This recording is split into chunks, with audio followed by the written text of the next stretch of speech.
All right, we're excited to welcome back to the show one of the best volleyball coaches of all time, Hugh McCutcheon. Hugh, welcome back to the show. Easy there, mate. But I appreciate it. Thank you. And Sure. yeah, flattery will get you everywhere, it turns out. Yeah, well, that's I think the way we view you for sure, and we really look up to you in the volleyball community, and I appreciate you taking the time to do this again. So No, I appreciate it. Thank you. And like you, I was just doing my job, but happy to be here again, and maybe have a chat and see what we can get done here. yeah, no, we're excited to learn from you once again. So we know you wrote a book, and we want to get into that soon.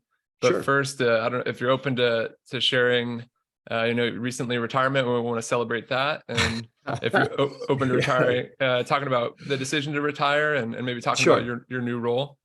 Yeah, I mean, I think retirement's a bit of a stretch. I'm still gainfully employed, and I haven't hit the links or anything just yet. So, really, it's more of a pivot, and I still feel like I'm coaching. It's just in a different space, in a different realm, really. So, I've been doing this for a long time. It's crazy how the years kind of creep up on you, and I just felt, especially in light of the TED Talk and the book and all the stuff, if I didn't try to pivot now, I probably never would. And so at some point, the idea of exploring more this notion of a comprehensive or maybe a more unified approach to achievement through kind of the art and the science of it, not just here's the science, but how do you actually apply it and how does it work in the day-to-day? That always seemed like an intriguing thing to me. So I just feel really fortunate that I have this rare opportunity to try to apply that. And that will be coaching coaches at UM, right? That's kind of the role. Yeah, so it's like an assistant athletic director in charge of coach and sport development. And really, I'm not here to tell anyone how to do their job. I'm just trying to help everyone do their job and provide maybe a little bit different connection perhaps between the kind of the admin side and the coaching side. I think especially in this day and age, coaching collegiately, and I'd say probably coaching in general, is a little more complicated than it has been in the past. A few more things you've got to attend to, and maybe having someone that's taken a step in their shoes more recently probably can help. And then this book actually became this significant conduit to the whole thing, because the idea of me doing it without having something really clear in terms of framework would feel a little self-indulgent. All of a sudden it's me waxing on philosophical about my whatever this various campaign we did here and how we did these things, and that's not what it's about at all. Obviously I've had some experiences. I can't change my history, and it's nice to have that anecdotal support, but the thing that's been consistent is kind of the application of these ideas or principles across all these different levels. And to have that buttoned up in the book, and then be able to say, hey, coaching men and women and collegiate and Olympics and professional men, so kind of 5 different groups, and having similar levels of competitive success while applying these same principles, it seemed to kind of make sense that I could maybe then be a credible source of knowledge and information. Yeah, no, that's so awesome. The coaches at Minnesota are so lucky, and it's exciting to see the impact you'll make there. Do you think we'll ever see you on a volleyball sideline again? I'd never say never. I just, I haven't really thought about it. I just know that it felt like it was about time, and I really enjoyed it. I mean, what a great thing to be a part of, the moment of competition and all that stuff. But it just felt like this was time to try to go in a different direction and see how that felt. Cool. Well, let's get into the book. It's called Championship Behaviors. I guess to start, what inspired you to write it? Well, a lot of things, I guess.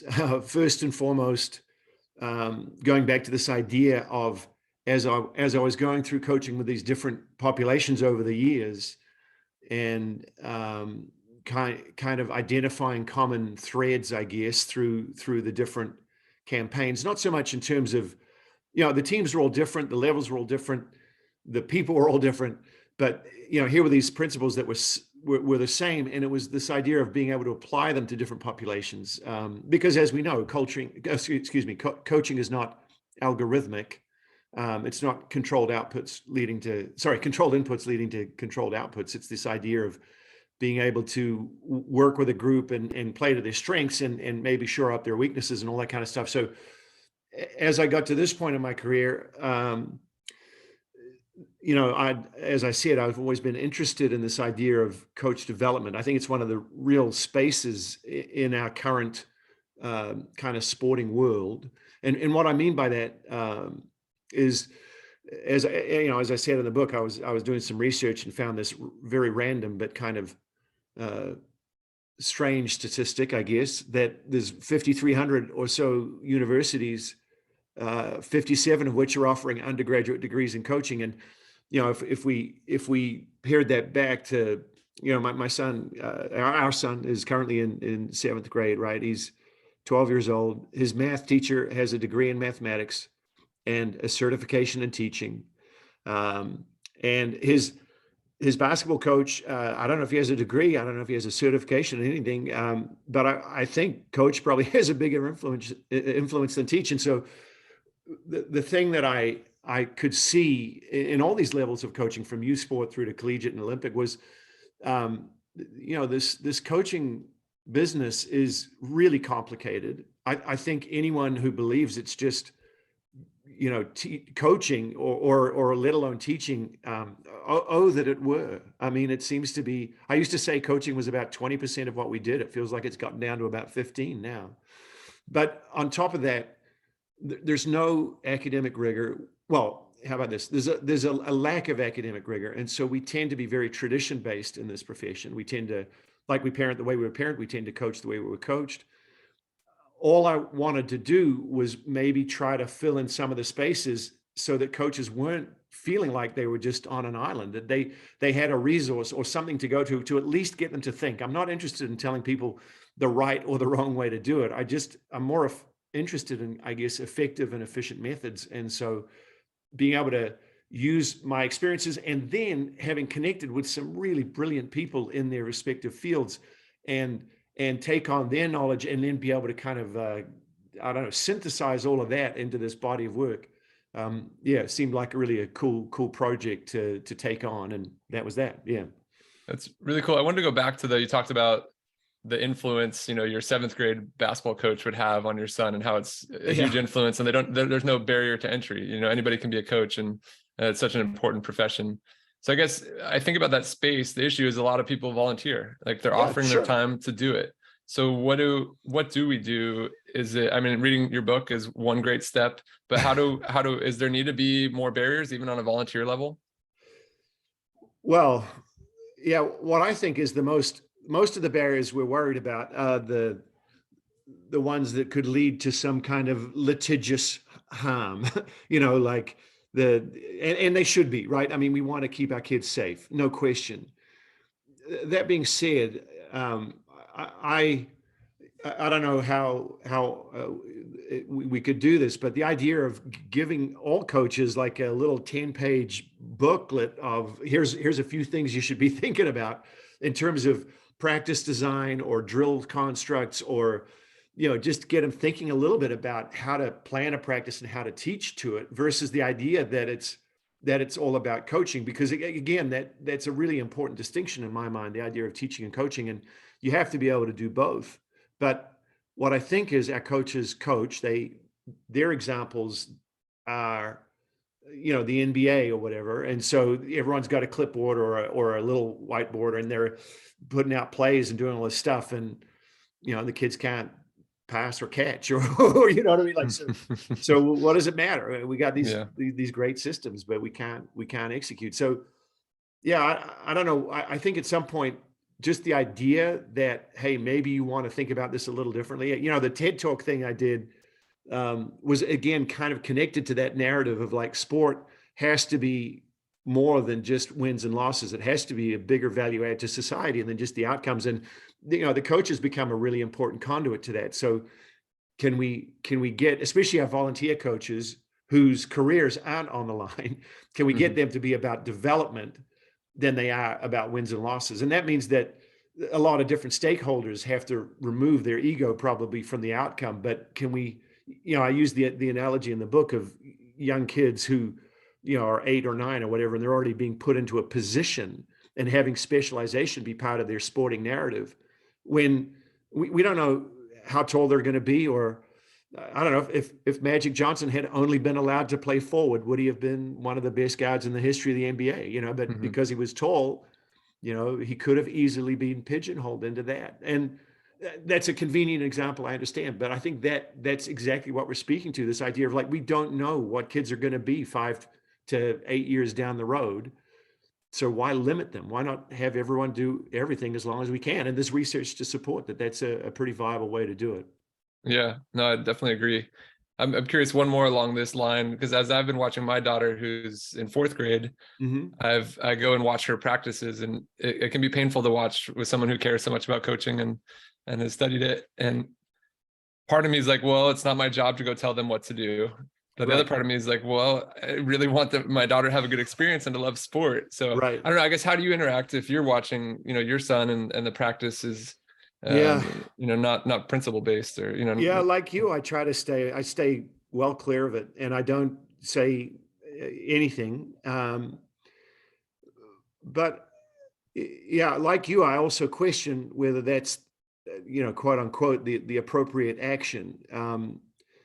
But I do offer, hey, if you'd ever like to talk about it, I'm around, but I'm not, I think that's another space that we have to be wary of, is the parents getting overly involved in all of this as well. So, I just tell them well done, and, get on with it and go from there.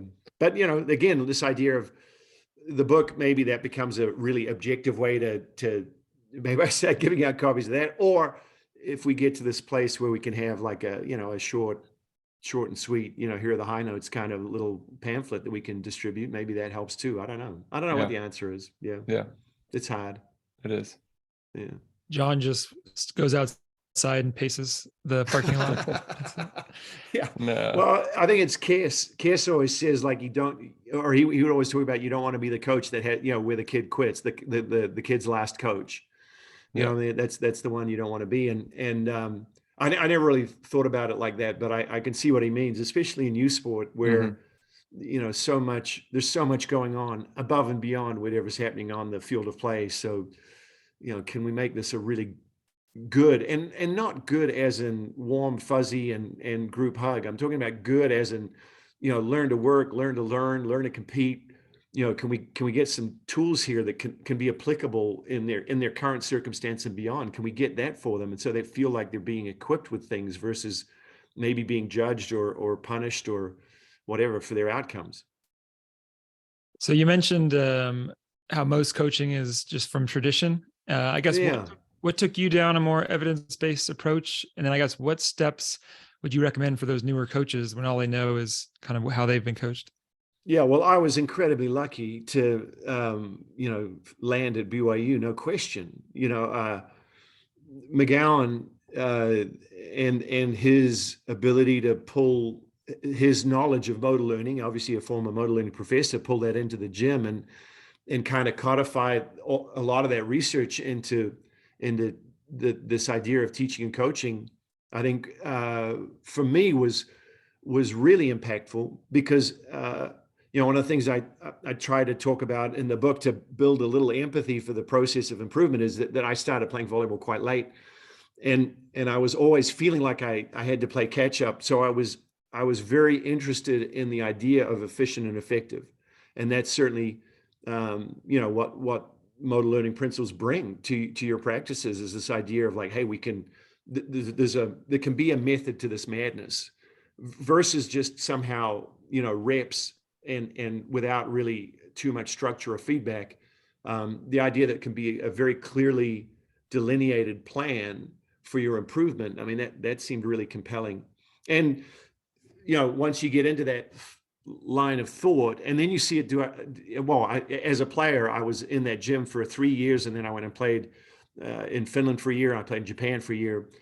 And it was frustrating because all of a sudden, you're like, man, you're making this much harder than it needs to be. We can use logic. We could use rational thought about how we go about doing this in a really clear, defined kind of way versus whatever you get when you're playing in these different gyms. So anyway, again, it's not about good or bad. It was just this idea of like efficiency. And so as I got into coaching, trying to build, and I think I'm always trying to learn. I'm always trying to get better, but that idea of building that body of knowledge and kind of adding to it and finding all these different realms and different people that could maybe find complementary or even augmentary pieces that could not only add to it, but build it.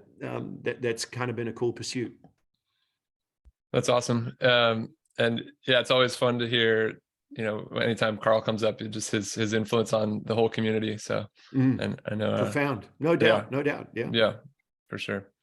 So in the book, I think it's page 32 in my notes. I got your book all noted up. I have to show you a copy of it, but okay. You have a section that was really powerful for me. We talked about the difference between someone who coaches and someone who is the coach, basically what you are versus what you do. Yeah. How do you define that distinction, or how do you see it? Well, to me, it's the big trap in our profession. That once you kind of cross that bridge from someone who coaches to becoming coach, whatever that means, right? I mean, it's goofy. I have an athletics director named Mark Coyle. I don't call him director, right? I just call him Mark. And he would like call me, I'm like, Mark, you can call me whatever you want, but you don't need to call me coach. Hugh's going to work just fine. But it's weird that we have these hierarchical constructs around coaching. So what that tends to lend itself to, I guess, is the idea that you can get used to that idea of people giving you that reverence or that respect or that power or influence that's given, that it's not necessarily earned. And so it gets a little goofy. And now you're a coach, and the wins become Euro wins, and it's not about the team, and it's not about development. It's not about helping the student athletes or the athletes or whatever level you're at. And so, yeah, that temptation of ego is really what I'm speaking to. In my opinion, coaches, we should be service providers, and the service we provide is helping the people under our charge to become the best they can be or achieve the goal they've set out to achieve. And as I said in the book, it's not about us, but it is up to us. But once it becomes about the coach, well, I think it gets different. And I think it becomes really limiting in terms of what the team can actually achieve or the athlete can actually achieve. And probably it's unsustainable for some of the coaches, at least in terms of being able to live in this kind of, ethical, put your head down at night and sleep straight kind of space. You mentioned last time how important it is to be a salesperson as a coach. Yeah. Last time we talked to you. Do you have any tips or suggestions on how to get better at sales? Because that's something that just makes me cringe when I first think about it. Yeah. How do we improve that salesmanship? Well, the reason I say that salesperson piece is just this idea that we need the buy-in, right? One of the great things about principle-based methods is that they're self-evident, that they work. And so that's all you need to do is just, use principles in your methods, and that generally works out really well.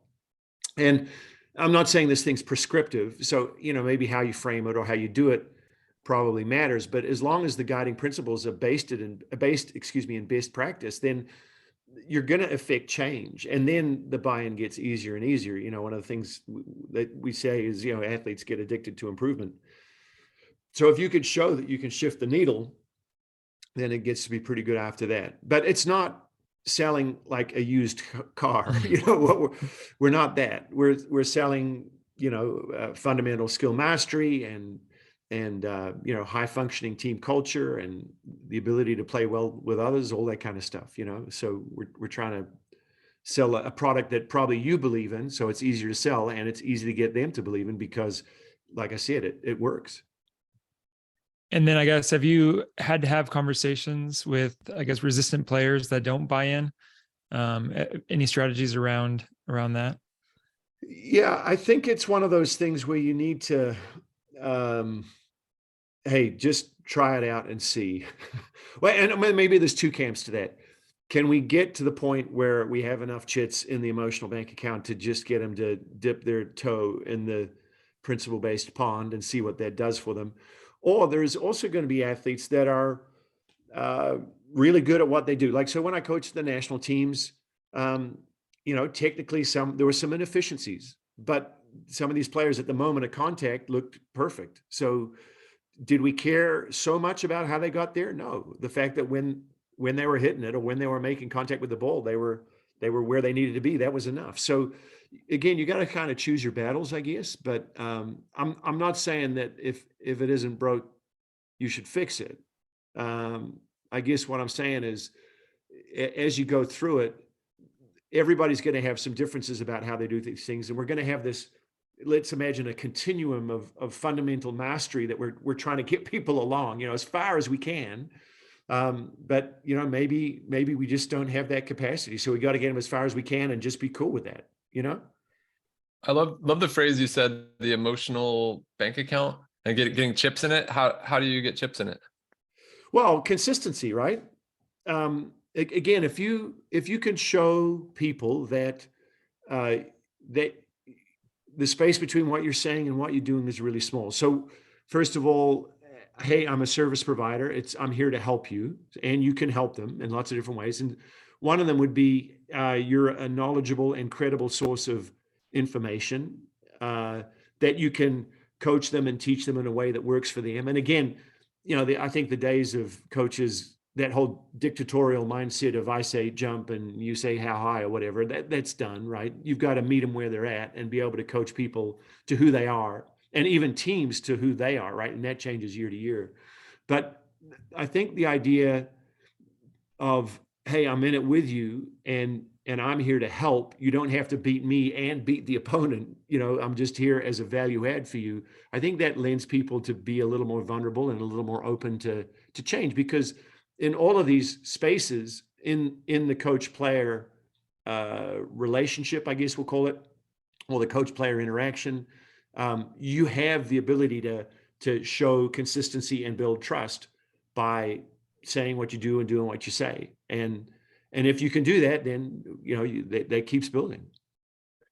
Staying on the sales theme, I hear sales a lot come up in recruiting, and especially people will say you have to sell yourself as a coach. And Right. It's something I'm very uncomfortable with. I think Billy's not so good at it either. But do you think that's an area that's important in recruiting? Like, do you have to be able to sell yourself? Is that something, a skill you should develop? I think in the recruiting process, our pitch, for what it's worth, was not great.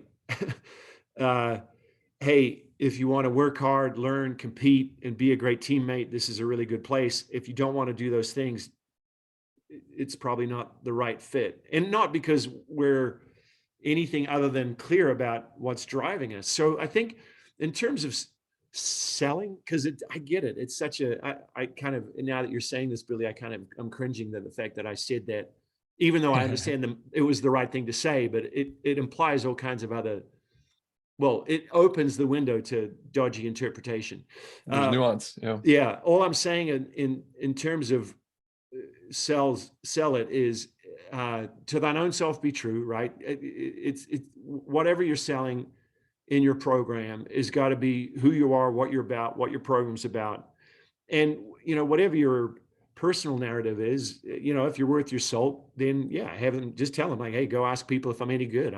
That's fine. But here's what I think we can do. And I believe in this thing that we're building, and I'm in it. And I think for the athletes that resonates with, it's going to work. And for the athletes that want guarantee, like, we would never guarantee people starting positions or playing time.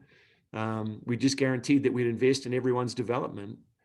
And so for people that wanted guarantees, it's probably not the place for you. If you don't want to work hard every day, don't come here. If you're not comfortable getting a little bit worse to get a whole lot better, then again, this probably isn't a good fit. So I think you save yourself a lot of pain by being really open and honest about who you are and what you're about and what's driving you. And that's not really selling to me. That's just communicating. But it is a transaction. I understand that, but to get the buy-in, I think as long as you're true to you, that'll resonate with your recruits, or it won't. And there you go. So maybe if you had showed up with your medals around your neck, you get some higher level players, but you end up with people who aren't the right fit, right? Does that sound right? Yeah, I don't know. Yeah, I don't know.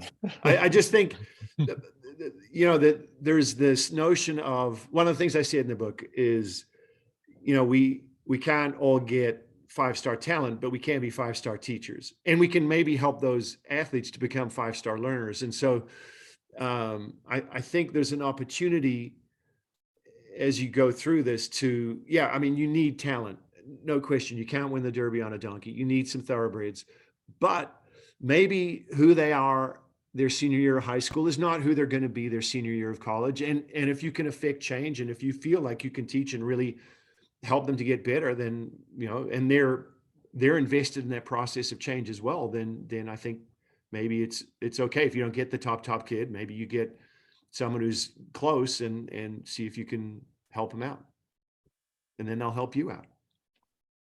Another thing you talk about in the book, an area of improvement for myself, is the downsides of sarcasm as a coach. Can you talk about that? Yeah. So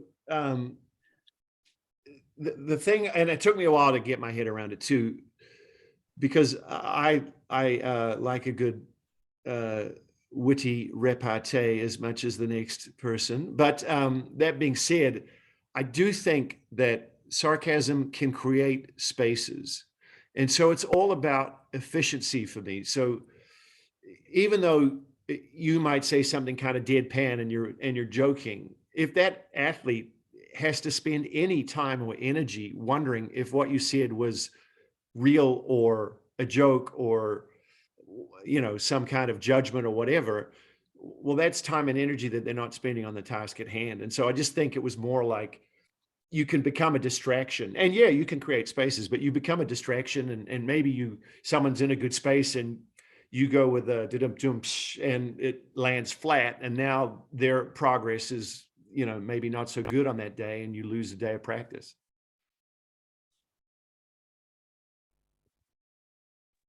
Billy froze on us. We'll edit this part. Billy.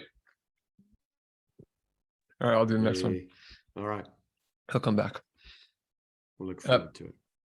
So going into one of the next parts you talked about in the book is the challenges of being a coach, and how it's not a balanced profession, not a balanced lifestyle. It's there's always something to do. It consumes you. I mean, that's why it's so awesome, but it's also so hard. Yeah. So what do you recommend for coaches? What did you do to maintain a healthy lifestyle with those challenges in mind? Yeah, so it's not balanced at all. And so I think the first thing you have to accept is that that's what you've signed up for. So as you go through it, and it's hard, and you are, on that phone call at 8 o'clock at night, or you get that text at 3 a.m, or, whatever it is, and you haven't had a weekend for 4 months or whatever, part of it is just, okay, this is what I signed up for. And not assigning an emotion to it, just accepting that, if you're going to complain about it, then it's clearly not the job for you. And that doesn't mean that you have to not acknowledge the work, or at least understand that you're giving so much of yourself to the profession. But that's really what it takes, I think. As in, well, how about this? I think that's really what it demands, which might be semantics, but I think it's also true. So, the formula isn't a formula. It's as I said in the book, this idea like, hey, how are the significant relationships in my life? Are they healthy and strong? Then I'm probably okay. If they're not, then I got to look at it. But this thing is it's big, and it should be, right? Like you said, it's consuming, and that's part of what makes it great. But I think that's also, part of the deal, why it can get to be so challenging. Did you carve away areas just for selfish things? I mean, not that like exercise and, I don't know, guilty pleasure, like a Netflix show, or do you carve away that time, or is that just not fit in the profession? Yeah. So when I was coaching the national teams, it was, part of the reason I got away from that was just because you never felt you could. Like you've got 4 years to be good for 2 weeks to hope to be great for those last 2 hours, and that's that. The clock is ticking, and so everything is an opportunity cost decision, and it's tough. But that again, that's what you signed up for, so it. So, am I going to go meditate or go to a yoga class or whatever? Well, sure, I could, but now that's at the expense of is there another, knowing how thin the margins are, knowing the difference between winning and losing is going to be a point here and a point there. Well, how do you reconcile that? And I'm not saying I have an answer to that, but that's kind of the stuff you get into. So when I accepted the job to coach the men, I was really clear, like, hey, we're going to go as hard as we can for 4 years. Like, we're going to give it everything, and then we'll be good enough or we're not. But at least we'll have tried. You don't want to live the life of regret where, the woulda, coulda, shoulda. So, okay, it's going to be consuming. That's that. So, yeah, I think in college, the problem is you just get pulled in so many different directions. It would be great if it was just like, hey, we're trying to win a national championship. We got a year and you can do everything you can to win a national championship. But you're not. You've got this academic piece. You've got this personal development piece. When you choose to be about holistic development, all those other things start occupying space in your mind as well. And so again, it just, there's always something there. So it's just hard. Yeah. So in the new role, will you get to do some yoga retreats, or is it stay? It doesn't change? John, it's really hard for me to get my head around the fact that my time and my energy is more my own. Maybe if we connect in a month or two, I'll offline, I'll tell you more about it, but I'm just still trying to get used to it. I'm not complaining, but it's been cool. I think your family is going to be, I think maybe you should go back to coaching. They're going to get sick of you. You're so much, Dad, energy. You're here again. Come on, man. It's time to get on the road, Dad. Yeah. Yeah. No. Well, it'll be exciting to discover in the next steps. Yeah. Yeah. So one of my favorite parts of the book, I thought it was a really smart idea to include, was your former players' voices. You had interviews throughout, kind of, I don't know, it was every couple chapters you'd have an interview. Yeah, thanks. And one of them was with one of your former Minnesota players, Daly Santana. Yep. And she talks about this idea of that you had introduced, this idea of being a woman and a warrior. Yeah. And I was wondering if you could go into that and take us through what that means. Sure. Yeah. Well, the interviews were, I thought I didn't want the book to be kind of a one-way deal, right? I understand I have my perspective and here's the science and here's how you apply blah, blah, but I also thought it would be really interesting for the reader to see how that stuff was received, so that it wasn't just my opinions or whatever. It was like, well, here's how we saw it on the other side of that. Because remember, it's kind of designed for athletes and coaches and parents of athletes. There's not just a coaching book. I hope it's for other people as well. But to your point, the female warrior was something that I actually was investigating or, messing around with a little bit with the women's national team when I was coaching that group. And mainly it was just a reflection on how I felt that society tended to marginalize, at least at that time, marginalize female athletic success or prowess. And as we got into things with Minnesota, with that particular group, we were trying to figure out our identity as a program. The first couple of years I was there, we were able to influence, some technical stuff and some system stuff, but I didn't really touch the culture because, the people that were there they were recruited under a different kind of set of rules, you know what I mean? So I just wanted to get the lay of the land and really try to, I think, you only get one shot to really shift the needle on the culture piece. So I wanted to wait until I felt I had the right group and the right moment. So anyway, all that being said, as we got into it in 2014, we understood more about the values, the hard work and learning and competing and all that kind of stuff. Then we started getting more into, well, what does it look like as a team when we go out there? And, I think, I say this in the book, this idea you can learn to compete. I wanted to find ways to connect our athletes to this idea of, kind of not the warrior mentality as in, whatever, beating your chest and doing all that stuff, but just this idea of kind of taking full responsibility for who you were in the moment. To me, competing is being at your best when your best is needed, and I think that takes a lot of discipline and emotional control, self-control, and a lot of skill. But I wanted them to kind of tap into that and maybe even push back a little bit about whatever they felt society's narrative was around their performance or their team or what it was to be a female athlete. And so it was really amazing to me. I gave them this project and I said, hey, here's some things to think about, kind of female warrior. We chatted about it. And I said, why don't you guys go away and see what that means to you and try to put something together. And they put that video together. It's on YouTube. And it was, I thought it was profound, for college age kids to come up with that. And the way they did it, I was blown away. I thought it was amazing. Can you talk about co-opetition and how you foster it at practice? Yeah. So the co-opetition piece is it's an old term from the early 1900s. I think it was like in whaling or sealing or something. But anyway,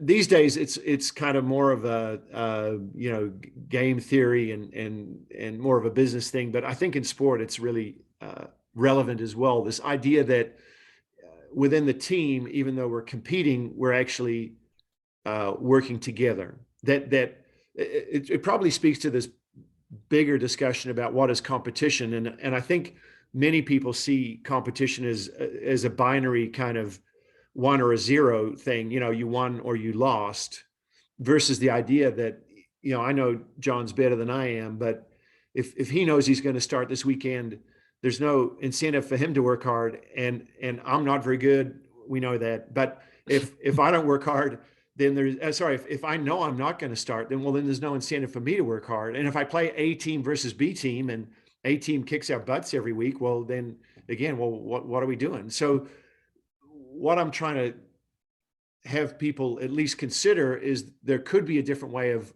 going about competition, that we could see it as this opportunity for John and I to battle every day. And yeah, he's better than I am right now, but maybe I can improve. And if through my efforts and my ability to learn and make change, I can improve and maybe beat him, then I can change my stars. Maybe John now isn't quite as complacent and he has to work hard too, to push back because I'm chasing him. And now we get this thing where the rising tide's lifting both boats. And it's not a 1 or a 0. It's this idea that we worked really hard and we all got better. And because we all got better, the team got better.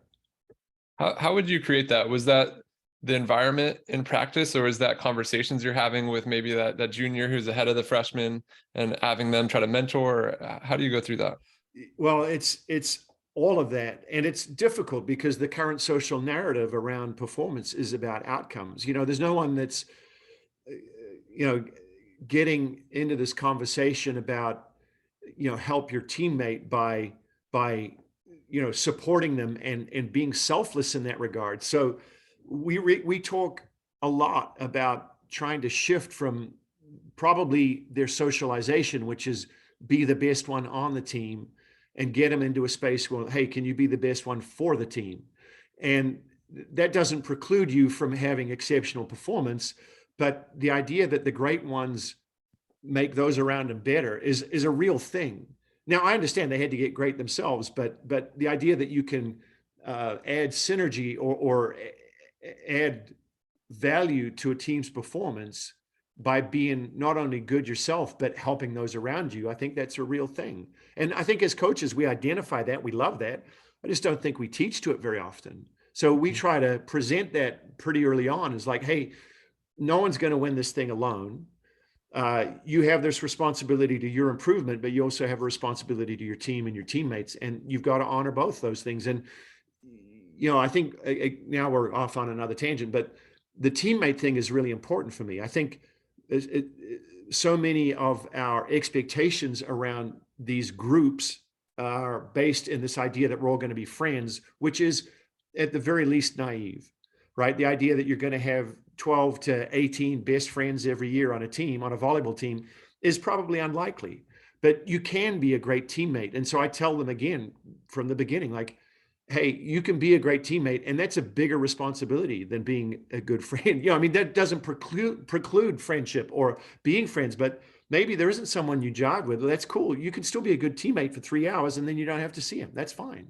Yeah. So, yeah, you can be friends the rest of your lives. You're only teammates 1 to 4 years. So honor that commitment, be a great teammate. And we had, some rules and, well, I don't know rules, but some guidelines or some expectations, behavioral expectations around what it was to be a good teammate. I think you had mentioned in the book, and I was so happy to read it, the idea that teams don't have to be families. Because I feel like I hear that thrown out a bunch. And I'm like, are we supposed to be like, am I doing it wrong? Is this not like a family? But like, no, this is different than my family. We're a team, and we're competitive, and we're right. Yeah, it's a different dynamic. So I was glad that you wrote that, because I think it's thrown out like that's just how it's supposed to be. Well, and what is a family these days anyway? You know what I mean? Like, right. I mean, I just think it's I understand what they're trying to convey, but I just think it's the wrong message. And in family, like I said, you have to tolerate dysfunction because you're genetically connected. You have no choice. But on teams, you don't necessarily have to choose to be a part of that. You can you can play with people that have earned the right to be there. So yeah, I'm with you. I think, yeah, I get what they're saying, but I think they're saying it wrong. I think, what we want to be is a high functioning team. Right. Right. And, the idea of putting family around that, I'm not sure it helps anyone. Yeah, I agree. So going back to the first chapter and kind of into the nitty gritty of practice, you talk about the difference between outcome goals, task goals, and daily goals. How would you go through each, and how would you use them at UM? Right. So that model was my way of trying to reconcile the connection of deliberate practice and all of Anders' research, and how that could work in complicated skills and systems such as sports. Anders and I met in a USOC conference in the early or mid 2000s, and we stayed in touch. He came to our practice, and we had him in our gym in Minnesota a few times, and he was phenomenal. And it was just such a tragedy that we don't have him, and Ravi and Carl, all these great people that aren't here anymore. But anyway, how wonderful. At least I felt this responsibility to try to build some of their legacy into this book. I mean, here's Anders, the world's preeminent expert on expertise, and no one had really discussed, I think, this idea of, well, we want to be experts in sport probably as much as we want to be in any domain. So how does that work? So to your question, the idea of the daily goal was the best way, I thought, to connect this idea of intentional practice to what we hope to achieve in the outcome. And so the idea was, okay, we're trying to be national LMU beach volleyball. We're trying to win the beach volleyball national championship. Okay, that's the outcome goal. And then, the idea of the big rocks, little rocks, Covey uses that as time management. And we talk about that as identifying task priorities and task goals so that, it's well documented. I think anyone that's been to I haven't been to a gold medal squared clinic for forever, but anyone that's been to one, there's probably the discussion at some point about 2 and 27, right? Best blocking team in the nation, but we weren't any good at anything else. And so can we figure out what really matters relative to achievement, and probably in an elite level sport, not just what matters, but at what level of execution. And so then connect that to what you have to do today. So, to me, it made a lot of sense to link in deliberate practice through daily intention, connect daily intention to the task goals, the big rocks, the things that you have to do that are non-negotiable relative to giving yourself the best chance of achieving the outcome, and then having the outcome kind of be down the road, but also be something that we're constantly mindful of with our daily intention. Does that make sense? I feel like I waffled there a little bit, but. No, yeah, no, you had a lot of, as it was even just cool as you said it, I was like, oh yeah, the when I think of the book, how we have Revisa, Ken, and Anders, how those mentors, like each section, in this section for sure, talking about the task goal, how Anders Ericsson, but the influence they've had and just how you carry on this legacy through the book. That's what got me going when I heard you say that. Right on. Yeah. I mean, I just consider myself really fortunate. I mean, how lucky to hang out with Anders. You know, we did a thing at the Twins spring training for a few days one time and got to hang out. And I don't know, he was just this profound guy and unbelievably academic. And so sport wasn't his lane, right? That wasn't his wheelhouse, but he was just so passionate about this pursuit of expertise. It was just wonderful. And so, yeah, finding ways to connect his body of work to this really important domain. And especially given how misunderstood so much of what he was about has become through, different authors kind of pigeonholing what the research actually was. Whereas I was trying to speak to like, hey, here's what it was all about. And here's why maybe you want to think about it a little differently. Yeah. In the book, you talk about like once practice starts, athletes have to cross the line to signal they're focused and attentive. Can you talk about the importance of that and I guess how you create that kind of practice environment where it's not just talk? Yeah, it's difficult, of course, because you don't live in their heads. But all we know about behavior is you get what you tolerate. So can we have our athletes, again, connected to this idea of daily intention? Here's what I'm working on today. And that could be in the physical, mental, or social space. Here's what I'm working on. And, to that idea, I'm saying like whatever was going on in freshman English, we can't do anything about it now. For the next 2 hours, we got to be here. Or, that text or that social media post, or who knows, right? I don't know. All of those distractions can pull you away from the task at hand. And again, we go back to efficient and effective, and we only get so many hours and we only get so many days and so many years. And so it just seems like we want to squeeze every drop we can out of everything. So I'm not saying that just by throwing that concept out that everyone's like, oh yeah, no, we're going to do it. I think it's probably a learned behavior like everything else. But if you lay that as the expectation, like, hey, take a breath, like let's stop practice at the board and let's all just take a breath and kind of get centered and get present. And whatever your day was, let's kind of put that off to the side. And here's what you can do right now. Well, let's get into that. Versus fretting or worrying about whatever concerns you might have that you can't do anything about because you're here. So if you're here, be here. It seems like a good reminder and mindset for the coach as well. Well, I think that's the exact, whether you like it or not, they're watching, right? Your athletes are watching. And so one of the things you want is this idea of the space between what you say and what you do to be really small, and, this consistency piece.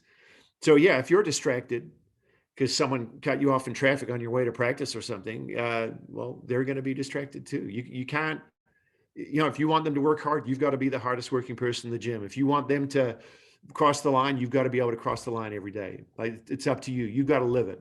And, and then you got to say it, and then you get to hold them to the standard. That's great. There's this section another one that kind of like the family part was like, oh, that's great. I was lucky enough, as you know, to play for Marv Dunphy, and Sure. I think he's one of the best at role clarity. Here's your role, do you accept it?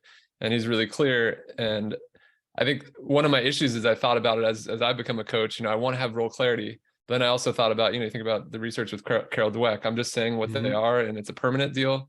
I thought you explained it in a different way that was really helpful. I don't know if you could take us through that a little bit.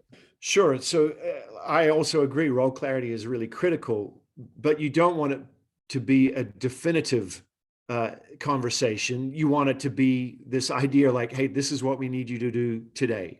And so by adding today, this is your role today versus this is your role period, I think those conversations became much healthier, because what we do know is, there's lots of randomness in life. And so tomorrow we might have a tactical situation that demands this athlete's skill set, or someone might get injured, or who knows, right? Something could happen and we need to make a change.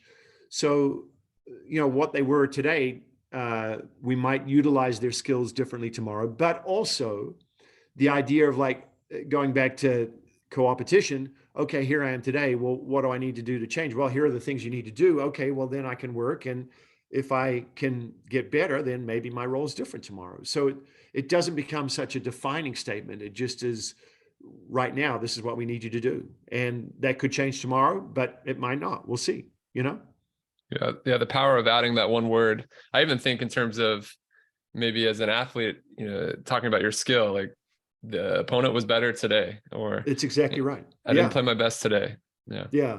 And one of the things I know there's a lot in the book. I wanted it to be substantive, but that idea of kind of in the negative bias piece, the way we self-talk, we tend to think or talk in very kind of big, absolute, kind of dramatic terms. Always, that was terrible. never. I suck. This is it.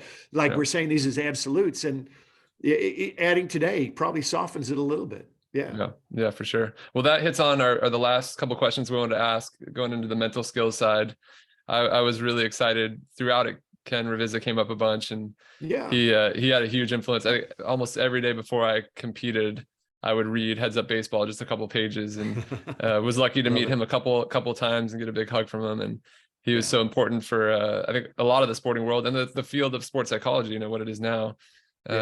So I was just curious, kind of, I know you spent a lot of time around him, and what he's some of the biggest, mate. He's the best. So what was some of the biggest ways Ken made an impact on your teams and on yourself?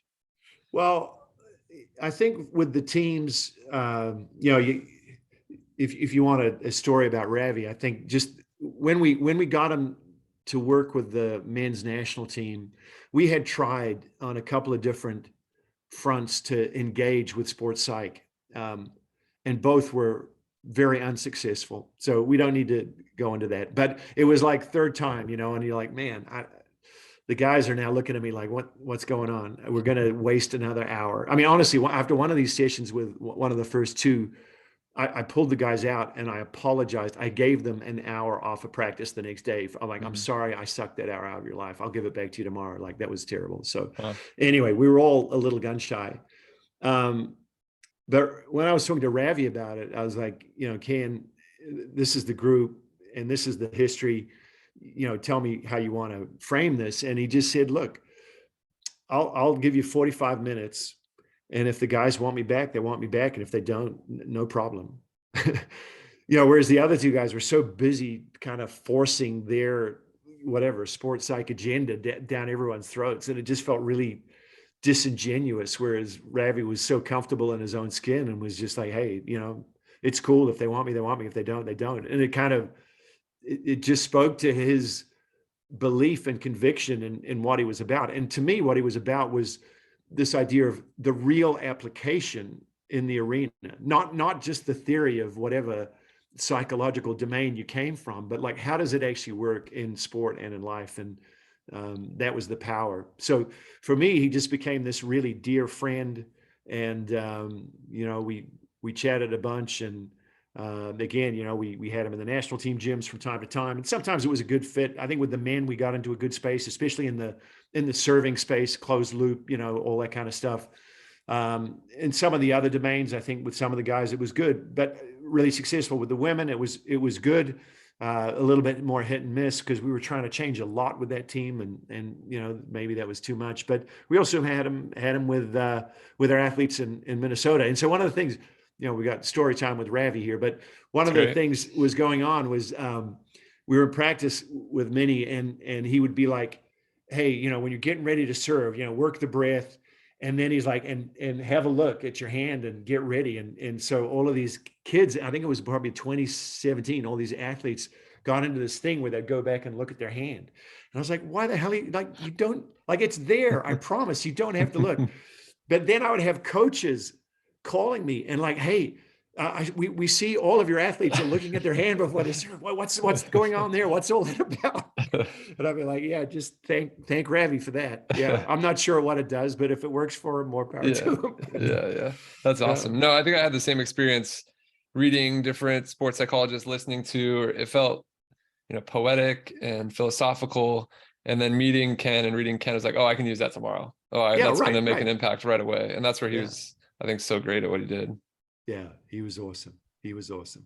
What are some of the mental skills that you learned from Ken that you use most often with your teams? Well, yeah, there was nothing I think specific to other than to looking at the hand. Yeah, looking at the hand, that was the biggest one. No, but just the idea of, working the breath, oxygen in the lungs, oxygen in the brain, give yourself a space between kind of emotional response and action. I think that's a really important thing. I speak a lot in the book to emotional control because I think it's something that we don't coach or teach to very often. And I think it's a really important part of achievement. But things like that, self-talk, visualization, the kind of the basic fundamentals of sports psych. But to me, it's the idea that those should be woven into the everyday of practice. That the first day of practice, again, let's say we're John and we're saying, hey, we're trying to win the national championship. And we know at some point it's going to get really big. At some point, we're going to have to serve with our season on the line, or we're going to have to side out with our season on the line. Like that's going to be a thing. So we're not going to wait until it's a thing to talk about it. We're going to start talking about it right now. And here's some things you need to do. You need to learn how to breathe, not all the way in and all the way out. And they're like, Coach, I know how to breathe. I've been doing it since I was born. But but really get it in there and get it out.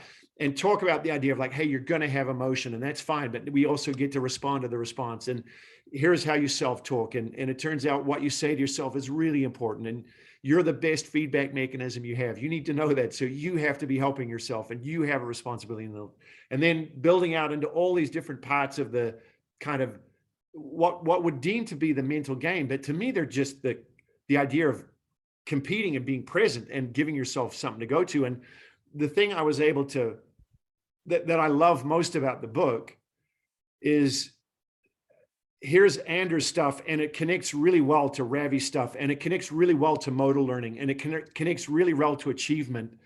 And all of a sudden, all of these things, all of these elements are connected and based in scientific rigor, and have worked over 25 years, and they're a thing, and it makes a lot of sense across the whole thing versus kind of compartmentalizing all these different parts and then hoping you're going to throw them all together. This is kind of a continuous connected model of how it can all work. And that's the thing I value most about what I'm trying to put out there is like, hey, I'm not saying, again, it's not formulaic, but hey, here's some things that work and they all connect and they all kind of make sense when you see them all together.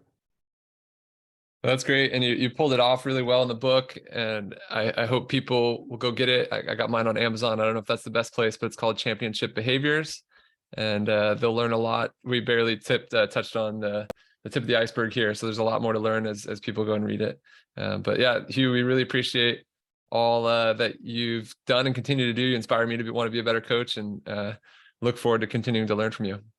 Hey, it means a lot, gentlemen. I really appreciate you taking the time and the interest, and I'll come back anytime you want, but thanks for having me. All right. Sounds good. Thanks, you. Good on you. Cheers. Enjoy your 50 new hobbies or whatever you're going to be doing all your spare time. No, I still got a job. So, that's right. Yeah. But anyway, my time's more my time. So I'll savor that. All right. Good. All right. Onwards. Thanks, you. Cheers. All right, see ya.